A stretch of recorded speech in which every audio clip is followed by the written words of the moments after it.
மாற்றம் என்பது சொல்லல்ல செயல். மாறுவோம், மாற்றுவோம். இது மாற்றத்திற்கான எளிய மக்களின் புரட்சி. மாறுவோம், மாற்றுவோம். இந்த டயலாக் யார் சொன்னது?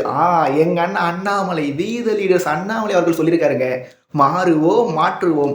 எப்படி? மாறுவோம், மாற்றுவோம். அண்ணாமலை தம்பி இங்கே ஆட வந்தேன்டா அப்படின்னு சொல்லி விஜய் அவர்கள் மட்டும்தான் அரசியலுக்கு வந்து தமிழ்நாட்டோட முதலமைச்சர் ஆவாரா? நாங்களும் மாறுவோம், மாற்றுவோம் சொல்லி சொல்லுவோம். வி த லீடர்ஸ் அப்படின்னு சொல்லி ஒரு அமைப்பை தொடங்குவோம்.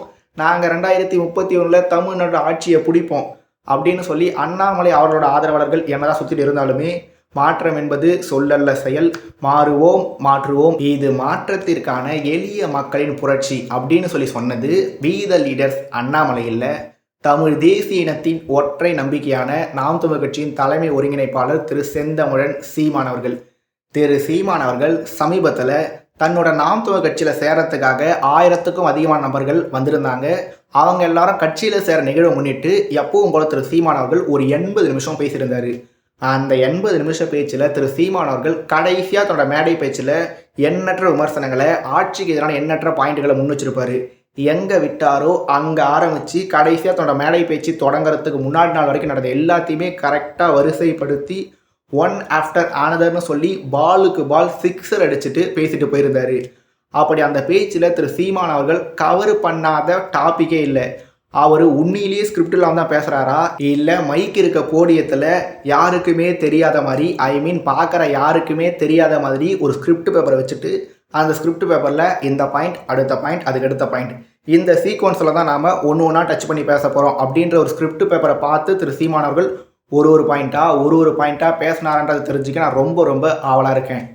ஒருவேளை திரு சீமான் அவர்கள் ஸ்கிரிப்ட் பேப்பர் எதுவுமே இல்லாமல், குறிப்பு எதுவுமே இல்லாமல் இந்த ஆர்டரில் பேசணும் அப்படின்னு சொல்லி எந்த ஒரு ப்ரிப்பரேஷனுமே இல்லாமல் ஸ்ட்ரெயிட்டாகவே மேடையில் ஏறி அப்படியே மனசுலேருந்து கொட்டி தள்ளியிருந்தாருன்னு வச்சுங்க, திரு சீமான் அவர்களை மாதிரி ஒரு மேடை பேச்சாளரை கண்டிப்பாகவே நம்மளால் கூடிய விரைவில் இல்லை, இதன் பிறகு பார்க்க முடியுமானே சொல்லி என்னால் சொல்ல முடியல. ஏன்னா மேடைகளில் ஏறி மணிக்கணக்கில், நாட்கணக்கில் பேசக்கூடிய மேடை பேச்சாளர்கள், பட்டிமன்ற பேச்சாளர்கள்னு சொல்லி பல பேர் இருக்காங்க. அவங்க சிரிக்கிற மாதிரி பேசுவாங்க, ரசிக்கிற மாதிரி பேசுவாங்க, கலாய்க்கிற மாதிரி பேசுவாங்க, கடுப்பேற்றுற மாதிரி பேசுவாங்க, வெறுப்பேற்றுற மாதிரி பேசுவாங்கன்னு சொல்லி வகையாக பேசக்கூடிய நபர்கள் பல பேர் இருக்காங்க. ஆனால் அப்படி பேசுகிற எல்லாருமே அட்லீஸ்ட் ஒரு துண்டு சீட்டாவது வச்சுருப்பாங்க. அப்படி ஒரு சீட்டில் நாம் என்ன பேச போகிறோம், எந்த வரிசையில் பேச போகிறோம் அப்படின்றத எழுதி வச்சுக்கிட்டு தான் பேசுவாங்க. ஆனால் திரு சீமான் அவர்கள் இதுக்கு முன்னாடி தேனிசை செல்லப்பா அவர்களோட புகழஞ்சலி கூட்டத்தில் பேசியிருந்தார். அங்கேயுமே கூட எண்ணற்ற பாயிண்ட்ஸை டச் பண்ணி திரு சீமான் அவர்கள் பேசியிருப்பார். அதே மாதிரி மறுபடியும் ஒரு முறை 80 நிமிஷம் பேசியிருக்காரு. அந்த 80 நிமிஷத்தில் தாவிய காட்சியில் நடந்த எண்ணற்ற விஷயங்களை டச் பண்ணி பேசியிருக்காரு. டச் பண்ணி பேசினது பெரிய விஷயம் இல்லை, அந்த வரிசைப்படுத்தின விதம் கரெக்டாக வரிசை மாறாமல் ஒரு விஷயமா சொல்லிகிட்டே வந்து அந்த இடத்துல தன்னோட கொள்கை என்னன்றதையும் சொல்லணும், நாங்கள் வந்தால் என்ன பண்ணுன்றதையும் சொல்லணும், போகிற போக்கில் திரு விஜய் அவர்களை ட்ராலும் பண்ணணும்னு சொல்லி எல்லா விஷயத்தையுமே திரு சீமான் அவர்கள் பிக்சர் பர்ஃபெக்டாக பண்ணிட்டு போயிருந்தார். அப்படி தன்னோட மேடை பேச்சை பிக்சர் பர்ஃபெக்டாக ஸ்ட்ரக்சர் பண்ணியிருந்த திரு சீமான் அவர்கள் எப்பவும் போல் இந்த மேடை பேச்சிலையுமே ஒரு சில விஷயங்களை தவிர்த்திருக்கலாம், கண்டிப்பாகவே தவிர்த்திருக்கலாம். இதை பற்றி நாம் நம்மளோட போன வீடியோவில் பேசியிருந்தோம். அது என்ன, நாம் தமிழர் கட்சியோட மேடைகளில் அநாகரிகமற்ற அரசியல் பேசப்படுது அப்படின்னு சொல்லி ஆல்ரெடி நாம் தமிழர் கட்சி மேலே ஒரு அவதூறு எல்லாருமே பரப்பிட்டுருக்காங்க. அப்படி இருக்கிறதுனால திரு சீமான் அவர்களாக இருந்தாலும் சரி, திரு சீமான் அவரோட தம்பி தங்கை யாராக இருந்தாலுமே சரி, மேடையில் பேசும்போது இந்த முடின்ற வார்த்தைக்கு இன்னொரு வார்த்தை சொல்லுவாங்க இல்லையா, அந்த வார்த்தையை பயன்படுத்தாதீங்க. முடியை இழுக்கிறதுக்கு, முடியை கட் பண்ணுறதுக்கு ஒரு வார்த்தை பயன்படுத்துவாங்க இல்லையா, அந்த வார்த்தையை பயன்படுத்தாதீங்க. ஆபாசமான வார்த்தைகள், கெட்ட வார்த்தைகளை மேடைகளில் கண்டிப்பாகவே பயன்படுத்தாதீங்க அப்படின்றத நாம் போன வீடியோஸில், அதாவது இதுக்கு முன்னாடி பேசின பல வீடியோஸில் நாம் சொல்லியிருப்போம். ஆனால் இந்த மேடையில் பேசும்போதும் திரு சீமான் அவர்கள் முடின்ற வார்த்தையை பயன்படுத்தியிருந்தார், அந்த முடி இழுக்கிற வார்த்தையை பயன்படுத்தியிருந்தார். தாமானு சொல்லி ஒரு சில வார்த்தைகளை, ஆபாசமான வார்த்தைகளை, கெட்ட வார்த்தைகளை திரு சீமான் அவர்கள் போகிற போக்கில் ஃப்ளோவாக பயன்படுத்தியிருந்தார். அது அந்த ஸ்பீச்சோட ஃப்ளோவோட பார்க்கும்போது உண்மையிலே ரசிக்கிற மாதிரி தான் இருந்தது. பல பேர் அதை ரசிச்சிருப்பாங்க. திரு விஜய் அவரோட ஆதரவாளர்கள் கொலகாண்டாயிருப்பாங்க, எல்லாமே ஓகே. ஆனால் ஏற்கனவே நாம் தமிழ் கட்சியோட மேடைகளில் அநாகரிகமற்ற அரசியல் பேசப்படுது அப்படின்ற ஒரு நரேட்டிவை தாவேக்காவை சேர்ந்தவங்க, திரு சீமான் அவர்களை பிடிக்காதவங்க பண்ணிட்டு இருக்கும்போது மீண்டும் மீண்டும் திரு சீமான் அவர்கள் முடி தாமான்னு சொல்லி பேசுகிறத திரு சீமான் அவர்கள் முன்னாடியே சொன்ன மாதிரி இந்த மேடையில் 80 நிமிஷம் பேசியிருந்தார். அந்த 80 நிமிஷத்தில் திரு சீமான் அவர்கள் எண்ணற்ற கேள்விகளை கேட்டிருப்பார்.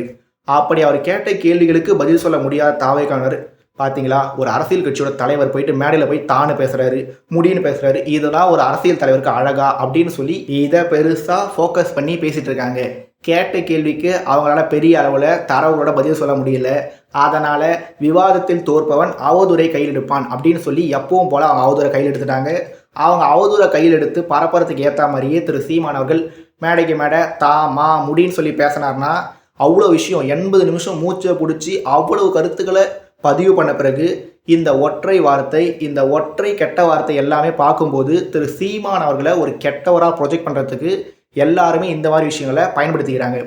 அதனால் மறுபடியும் ஒரு முறை நாம் தமிழ் கட்சியோட தலைமை ஒருங்கிணைப்பாளர் திரு சீமான் அவர்களுக்கு நான் வைக்கிற ஒரு கோரிக்கை என்னன்னா, திரு சீமான் அவர்கள் ஃப்ளோவில் அந்த வார்த்தை வந்திருக்கலாம், இல்லை தெரிஞ்சே கூட திரு சீமான் அவர்கள் அதை பேசியிருக்கலாம். ஆனால் இனி வரக்கூடிய நாட்களில் திரு சீமான் அவர்கள் தன்னோட மேடை பேச்சில் இன்னமும் 1 மடங்கு அதிகமாக கவனம் செலுத்தி இந்த மாதிரி வார்த்தைகளை கண்டிப்பாக தவிர்க்கணும், தவிர்த்தே தீரணும். நம்மளோட இந்த கோரிக்கையை திரு சீமான் அவர்கள் நிறைவேற்ற மாட்டார்ன்றதை நாம இனி வரக்கூடிய நாட்களில் தெரிஞ்சுக்கலாம். இங்கே என்னன்னா, நாம் இந்த வீடியோவுக்காக ஆகஸ்ட் 3ஆம் தேதி திங்கக்கிழமை மாலை பேசிட்டு இருக்கோம். இந்த மாறுவோம் மாற்றுவோம் கூட்டம் ஞாயிற்றுக்கிழமை ஆகஸ்ட் 2ஆம் தேதி நடந்திருந்தது. ஆகஸ்ட் 2ஆம் தேதி நடந்து முடிஞ்சதை பற்றி நம்ம ஆகஸ்ட் 3ஆம் தேதி பேசிட்டு இருக்கோம். ஆனால் இதே ஆகஸ்ட் 3ஆம் தேதி திரு சீமான் அவர்கள் செய்தியாளர்கள் சந்திச்சிருந்தாரு. பல பேரோட நினைவு தினம் அப்படின்னு சொல்லி இந்த மாதிரி விஷயங்களை மையமாக வச்சுக்கிட்டு திரு சீமான் அவர்கள் 2-3 கூட்டத்தில் பேசிட்டு இருக்காரு. அந்த கூட்டத்தெல்லாம் நான் முழுசாக பார்க்கல. அதனால அந்த கூட்டத்தை பற்றி நம்ம இனி வரக்கூடிய நாட்களில் பேசிக்கலாம். அதுக்கு முன்னாடி ஆகஸ்ட் 2ஆம் தேதி இந்த மாறுவோம் மாற்றுவோம் கூட்டத்தில் திரு சீமான் அவர்கள் எண்ணற்ற பாயிண்ட் டச் பண்ணி பேசியிருந்தார் இல்லையா? அப்படி திரு சீமான் அவர்கள் டச் பண்ணி பேசியிருந்த பாயிண்ட்ஸ் எடுத்து திரு சீமான் அவர்களுக்கும் புதுசு இல்லை. நாமளும் அந்த பாயிண்ட்ஸை பற்றி பல வீடியோஸில் பேசிகிட்டு இருப்போம். பட் திரு சீமான் அவர்கள் மறுபடியும் ஒரு முறை அந்த பாயிண்ட்ஸை பற்றி பேசியிருக்கிறதுனால நாமளும் அந்த பாயிண்ட்ஸை பற்றி மறுபடியும் ஒரு முறை பேச ட்ரை பண்ணலாம். ஒரு பாயிண்ட்டாக பார்க்க ட்ரை பண்ணலாம். அதில் முதல் பாயிண்ட் திரள் நிதி பாயிண்ட். நாம் ஒரு பேச்சுக்காக சுவையானது, அழகானது, நீளமானது, பிரிக்கக்கூடாதது, பிரிக்க முடியாதது அப்படின்னு சொல்லி ஒரு விஷயமா பார்த்துட்டே வந்தோம்னா இதில் அந்த பிரிக்க முடியாதது அப்படின்ற கேட்டகரியில் சீமான் திரள் நிதி விமர்சனம் சீமான் அப்படின்ற விஷயத்த பிரிக்க முடியாது, பிரிக்கவே முடியாது. திரு சீமான் அவர்கள் மேலே ஒரு விமர்சனத்தை வைக்கணும், திரு சீமான் அவர்களுக்கு அகைன்ஸ்டாக ஒரு அவதூறை பரப்பணும், திரு சீமான் அவரோட புகழை கெடுக்கணும் அப்படின்னா எடுத்த உடனே திரள் நிதி திருடர், திரள் நிதியில் வாழ்கிறார், திரள் நிதியில் செழிப்பாக உள்ளார், திரள் நிதியில் பென்ஸ் கார் வாங்கிவிட்டார், திரள் நிதியில் சொகுசு பங்களாவில் வாழ்கிறார், திரள் நிதியில் மூலம் திரு சீமான் அவர்கள் முறைகேடுகளுக்கு மேல் முறைகேடு செய்கிறார் அப்படின்னு சொல்லி திரள் நிதின்ற ஒரு டாபிக் எடுத்துக்கிட்டு திரு சீமான் அவர்களுக்கு அகெயின்ஸ்டா விமர்சனம், அவதூறு, குற்றச்சாட்டுன்னு சொல்லி சொல்லிட்டே இருப்பாங்க. இந்த திரள் நிதி கான்செப்டை வச்சுக்கிட்டு திரு சீமான் அவர்கள் பல முறை விளக்கம் கொடுத்துருக்காரு. திரு சீமான் அவரோட தம்பி தங்கிகள் விளக்கம் கொடுத்துருக்காங்க. ஆனால் குற்றச்சாட்டுகளை முன்வைக்கிறவங்க, விமர்சனங்களை முன்வைக்கிறவங்க, அவதூறை பரப்புறவங்க நிறுத்தாமல் பரப்பிட்டு தான் இருக்காங்க. மறுபடியும் ஒரு முறை திரு சீமான் அவர்கள் இந்த திரள் நிதி விமர்சனத்துக்கு பதில் சொல்லியிருந்தாரு. என்ன சொல்லியிருந்தாரு? இதுக்கு முன்னாடி நம்மளை பார்த்து திரள் நிதி திருடர் அப்படின்னு சொல்லி திருட்டு நிதிக்காரங்க சொல்லியிருந்தாங்க. இப்போ பிளாக் டிக்கெட் விற்று அதன் மூலமாக காசு சம்பாதிச்ச தாவேக்காரங்க சொல்கிறாங்க அப்படின்னு சொல்லி திரு சீமான் அவர்கள் சொல்லியிருந்தாரு. திருட்டு நிதி யாரு? திமுக. பிளாக் டிக்கெட்டு நிதி யாரு? தாவேக்கா. தமிழ்நாட்டு அரசியலில் யாருக்கும் போட்டி? 2 பேருக்கு தான் போட்டி. ஒன்று டிவிகே, இன்னொன்று டிஎம்கே. எதில் போட்டி? திருட்டு நிதி அடிக்கிறதுல போட்டி, பிளாக் டிக்கெட் மூலமாக பணம் அடிக்கிறதுல போட்டி. ஆனால் இவங்க 2 பேருமே சேர்ந்து திரு சீமான் அவர்களை பார்த்து திரள் நிதின்னு சொல்லுவாங்க. நான் ப்ரீவியஸ் வீடியோவில் சொல்லியிருந்த மாதிரியே திரு சீமான் அவர்கள் திரள் நிதியில் செழிப்பாக வாழ்கிறாரு அப்படின்னு சொல்லியிருந்தா அவர் மேலே கேஸ் போடுங்க, அவரை ஜெயிலுக்கு அனுப்புங்க அப்படின்றத மறுபடியும் ஒரு முறை பதிவு பண்ண கடமைப்பட்டிருக்கேன்.